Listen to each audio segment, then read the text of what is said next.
Du schnarchst jede Nacht und hast morgens Nebel im Kopf. Schnarchen ist nicht nur Lärm, es zeigt Atemaussetzer für Sekunden.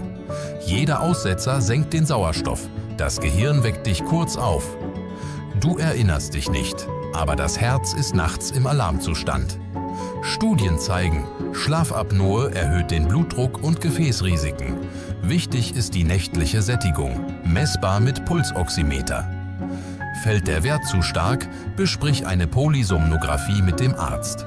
Das Tückische: tagsüber atmest du normal, nachts bleibt es unbemerkt. Eine Messung reicht nicht, wichtig ist das Muster über eine ganze Woche. Starte mit einer Woche Messung und einem Tagebuch über dein Befinden.